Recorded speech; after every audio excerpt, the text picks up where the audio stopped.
Kinumpirma ng Department of Health ang isang bagong kaso ng Mpox sa Pilipinas. Ang detalye sa report ni Bien Manalo.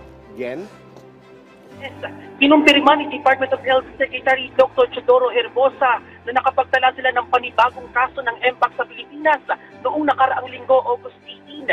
Ito na ang ikasampung kaso na naitala sa bansa simula noong December 2023. Nakilala ang pasyente na isang 33 taong gulang na lalaki na nagmula sa National Capital Region. Ayon sa DOH, walang travel history ang pasyente at nakuha sa pamamagitan ng community transmission.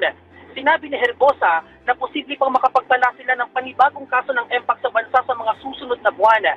Dahil dito, pinaigting ng kagawaran ang surveillance, detection at contact tracing.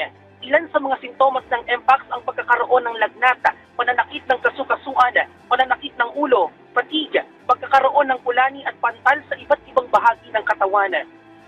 Nakukuha ang naturang sakit sa pamamagitan ng close and intimate contact. Hinihikayat ng ahensya ang lahat ng makakaranas ng sintomas na magpakonsulta agad sa pinakamalapit na ospital.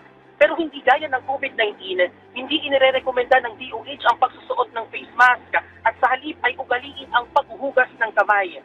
Hindi rin inirerekomenda ng ahensya ang pagtatayo ng quarantine facility at tanging suhestyon nila sa lahat ng tatamaan ng Mpox ang home isolation at tumayo muna sa ibang tao para maiwasan ang pagkalat ng virus. Hindi rin daw kinakailangan pang magpatupad ng border control dahil dito naman sa Pilipinas nakuha ng pasyente ang sakit. At yan ang update. Maraming salamat, Bien Manalo.